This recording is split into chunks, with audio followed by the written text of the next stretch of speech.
প্ৰাদেশিকৰণ আৰু শিক্ষা প্ৰতিষ্ঠান পুনৰ গঠন আইন 2018 চনত হোৱা সংশোধনীৰ অধীনত প্ৰাদেশিকৰণ কৰিব নোৱাৰা 1 জানুৱাৰী 2006 বা তাৰ পূৰ্বে স্থাপিত শিক্ষা প্ৰতিষ্ঠানৰ প্ৰাদেশিকৰণৰ মই প্ৰস্তাৱ আগবঢ়াইছো।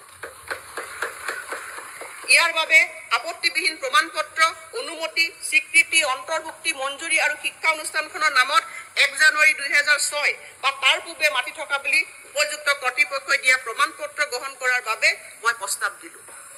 প্ৰাদেশিকৰণ প্ৰক্ৰিয়াৰ সময়ত শিক্ষানুষ্ঠান বাছনিৰ বাবে শৈক্ষিকভাৱে পিছপৰা খণ্ড আৰু 6ষ্ঠ অনুসূচীৰ জিলাসমূহত কিছু যোগ্যতাৰ মাপকাঠি শিথিল কৰা হ'ব আৰু ইয়াৰ বাবে আইন প্ৰণয়ন কৰিবলৈ শিক্ষা বিভাগে প্ৰয়োজনীয় পদক্ষেপ গ্ৰহণ কৰিব।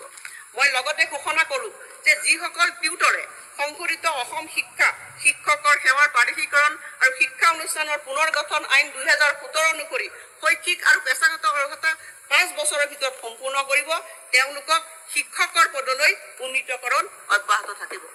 বিদ্যালয় প্ৰাদেশিকৰণ অধ্যক্ষ মহোদয়, মঞ্জুৰি নথকাৰ বাবে অসম শিক্ষকৰ সেৱাৰ প্ৰাদেশিকৰণ আৰু শিক্ষা প্ৰতিষ্ঠান পুনৰ গঠন আইন 2018 চনত হোৱা সংশোধনীৰ অধীনত প্ৰাদেশিকৰণ কৰিব নোৱাৰা 1 জানুৱাৰী 2006 বা তাৰ পূৰ্বে স্থাপিত শিক্ষা প্ৰতিষ্ঠানৰ প্ৰাদেশিকৰণৰ মই প্ৰস্তাৱ আগবঢ়াইছো।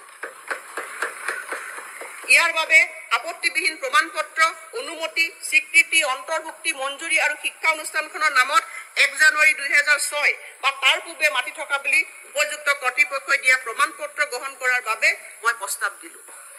প্ৰাদেশিকৰণ প্ৰক্ৰিয়াৰ সময়ত শিক্ষানুষ্ঠান বাছনিৰ বাবে শৈক্ষিকভাৱে পিছপৰা খণ্ড আৰু 6ষ্ঠ অনুসূচীৰ জিলাসমূহত কিছু যোগ্যতাৰ মাপকাঠি শিথিল কৰা হ'ব আৰু ইয়াৰ বাবে আইন প্ৰণয়ন কৰিবলৈ শিক্ষা বিভাগে প্ৰয়োজনীয় পদক্ষেপ গ্ৰহণ কৰিব।